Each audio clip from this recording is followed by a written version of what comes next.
Good afternoon, brethren. Good to see everybody here, and welcome anybody that might be listening out there. I want you to picture this. A magic bank account. Have anybody ever had a magic bank account? No? Would you like one? No, think so? Okay. Never looked at it this way. It's called a magic bank account.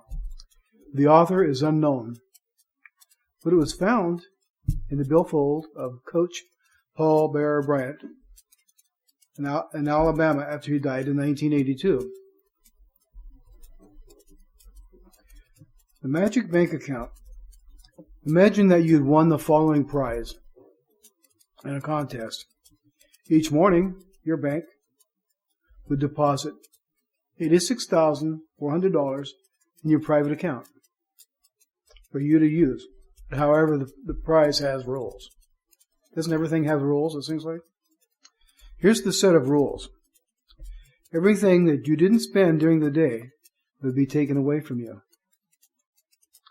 You may not simply transfer the money to some other account, like your offshore account or your Swiss bank account.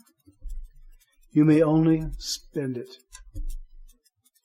Each morning on rising, the bank opens your account with another $86,400 for that day.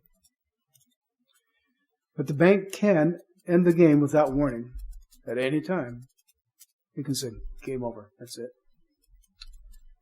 It can close the account and you will not receive a new one. So what would you do? Let's think about it. What would you do personally? You would buy anything and everything you wanted, right? Not only for yourself, but for all the people you loved and cared for. Even for people you didn't even know, because you couldn't possibly spend it all on yourself, right? You would try to spend every penny and use it all because you knew it would be replenished the next morning. Actually, this game is real. Are you shocked? Shocked? Yeah. Yes. Each of us is already a winner of this prize. We just don't seem to see it. It's got a different name. It's called time. How many of you in here, most of us are old enough, maybe too old, to remember Jimmy Croce's Time in a Bottle? Mm-hmm. And let's see what I'll open a few words here, what he said on that. Look at that.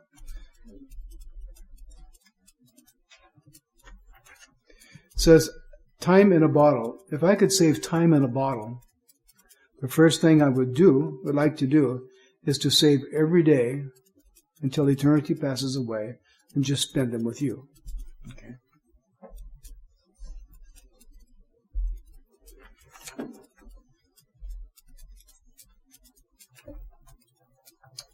So each morning when you wake, you receive 86,400 seconds as a gift of life.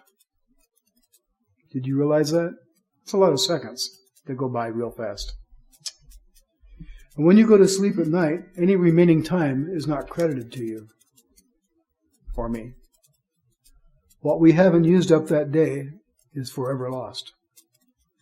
Yesterday is gone forever. Each morning, the account is refilled, but the bank can dissolve your account without warning. So what will you do with your 86,400 seconds? Those seconds are worth so much more than that same amount in dollars. Think about it and remember to enjoy every second of your life, because time races by so quickly, much more quickly than you think. So take care of yourself, be happy, love deeply, and enjoy life. Here's wishing you a wonderful and beautiful day. Start spending. Don't complain about growing old, because some people don't get the privilege. Our lives could be cut short at any time. We get these 86,400 seconds given to us every day. But how much of those are going to get to live? We don't know that we'll live all through that day. We don't even know if we'll live through the night to see that day, you know. Just like the magic bank account, can be suspended at any time for any reason. It's not something that you can capture and put in a bottle. Then reopen it and use it up at another time, as you choose. Once it's gone, it's gone. Let's take a glance at some.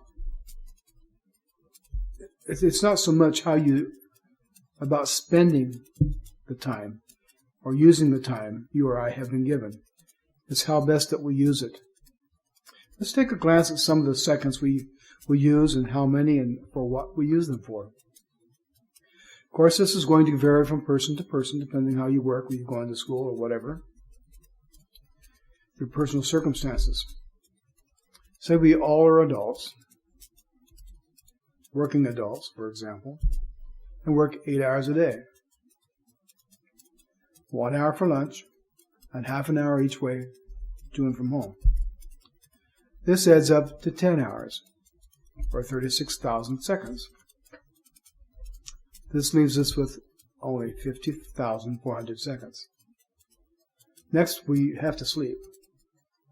8 hours of 28,800 seconds. Remember those words, you can't put it in the bottle.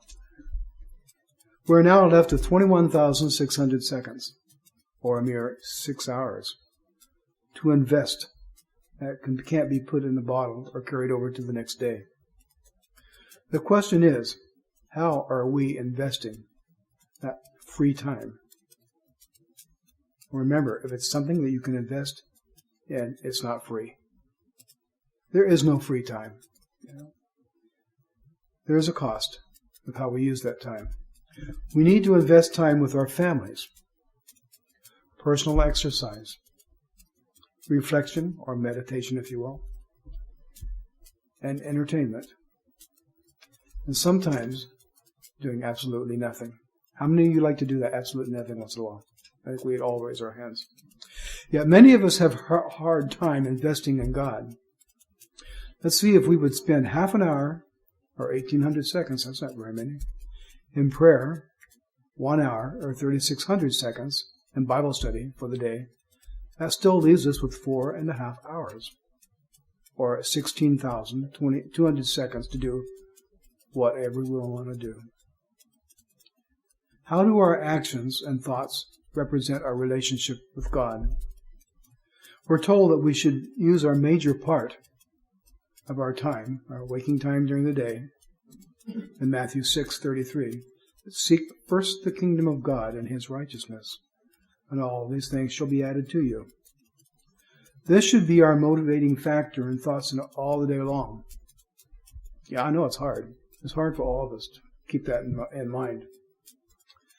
But we have to do it if we want to see God's kingdom. Keep focused on God's kingdom. You know why? Remember that eventually that will be our kingdom as well. Remember, we're going to inherit that kingdom with Jesus Christ. 2 Timothy 3:1-5 tells us about some times that are coming up. But know this, that in the last days, perilous times, here we have the mention of time, and how it's spent by the majority of the mankind. For men will be lovers of themselves, lovers of money, boasters, proud, blasphemers, disobedient to parents, unthankful, unholy, unloving, unforgiving, slanderers, without self-control, brutal, despisers of good, traitors, headstrong, haughty, lovers of pleasure, rather than lovers of God, having a form of godliness but denying its power. And from such people turn away. In other words, don't get caught up in their destructive ways, not having or taking time to know God. You see all that list of all those things that they're doing or not doing. Can you imagine them having time for God? They don't have time for God because it's too involved in their self-satisfactions. How do we measure up? How are we using our time? Or should I say the time God has allowed us each day, each week, or each Sabbath? The Sabbath has 57,600 seconds except for sleep. leaving for sleep. If we should work 5 days per week, leaving 108,000 seconds, plus most people only work 5 days, leaving us another 57,600 seconds, or 62 and a little over 62 and a half hours of free time. How are we spending it? Remembering we cannot put time in a bottle. Once it's gone, it's gone. And our time can be up. It can be cut short without notice. We don't know how long our life might be, but we need to use it wisely. So as for time, use it or lose it. Quoting in part from an article from the July-August United News, Our Only Sure Possession, about a book written by Dale Carnegie, entitled How to Stop Worrying and Start Living, talking in part about our relationship with our Creator. It points out that some of the vital principles along these lines. He describes how Dr. William Osler admonished students at Yale University to commence each day with what is commonly known or called the Lord's Prayer. Give us this day our daily bread. Remember that that prayer asks only for today's bread. It doesn't complain about the stale bread we had to eat yesterday. It doesn't say, oh God, it has been a pretty dry out in the wheat belt lately, and we might have another drought. And then, how will I get bread next fall? Suppose I lose my job. Oh God, how can I get bread then? Dale Carnegie, How to Stop Worrying and Start Living. In 1944, page 3. Remember, seek God and His kingdom, and all these things will be added to you. We don't worry about those things. Dale Carnegie points out how this prayer teaches us to ask for today's bread only. Today's bread is the only kind of bread that anyone can possibly eat for that day. Also, in his book, he also states, today is our most precious possession. It is our only source, it is our only sure possession. He described having spent a week on the farm of Lowell Thomas. While there, he noticing that Mr. Thomas had the words of Psalms 118:24. If you'd like to turn there. Framed.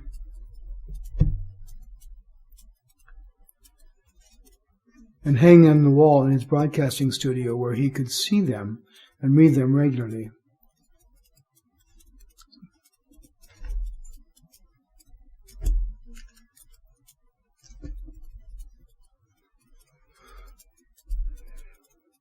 And this is what it says, Psalms 118:24. This is the day the Lord has made. We will rejoice and be glad in it. Every day counts. Every day is important. The foundation of each day consists of contact with our great Creator. Through earnest prayer and diligent Bible study. As Alexander Wolcott once said, there is no such thing as anyone's life as let me do that again. There's no such day or thing in anyone's life as an unimportant day. Every day we have is important. Remember, it's 86,400 seconds, gifted to us by our great eternal God to use as we desire. This is not a game, but it still can end at any time. What is our desire, and how are we spending, or should I say, investing our seconds, which are worth far much more than anything money could buy? Think about it, and pray about it, and pray thy kingdom come, thy will be done. Have a good Sabbath.